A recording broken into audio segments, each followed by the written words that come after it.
In today's video, I'm going to teach you how to read Fidelity 1099-B.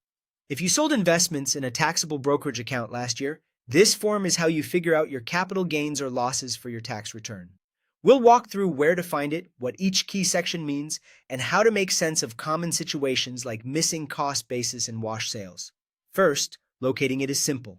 Sign in to your Fidelity account, go to the Accounts and Trade menu, choose Tax Forms and Information, and download your Consolidated 1099 PDF.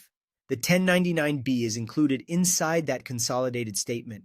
You'll usually see it available by mid-February for the prior tax year. The 1099-B reports sales of stocks, ETFs, mutual funds, options, and other securities. Think of it as a summary of what you sold and what those sales mean for taxes. Now let's decode the key boxes. Box 1A is the description of property.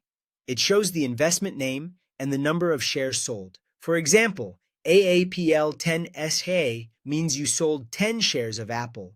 Box 1B is the date acquired, which is the day you originally bought the investment.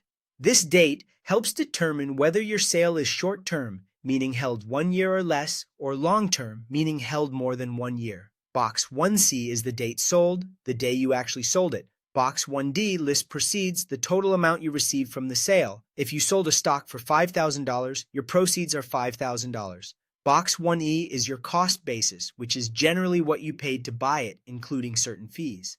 If you bought for $3,000 and sold for $5,000, your gain is $2,000. The basic formula is proceeds minus cost basis equals gain or loss. A positive number is a taxable gain, and negative number is a capital loss.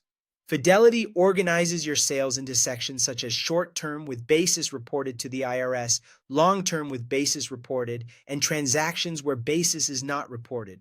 Long-term gains usually receive lower tax rates. If you see basis not reported, it often means shares were transferred from another brokerage, older shares lack records, or the shares were gifted or inherited. In those cases, you may need to track down your original purchase details and manually enter the cost basis on your tax return. Otherwise, the IRS could treat the full proceeds as taxable. Watch for the wash sale section. A wash sale happens when you sell at a loss and buy the same or a substantially similar investment within 30 days.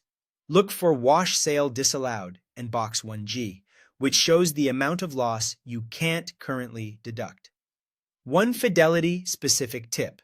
The realized gain-loss summary might not perfectly reflect wash sale adjustments the way tax software does. Many people simply import the Fidelity 1099 directly into TurboTax or H&R Block or share it with a tax professional and then review the results for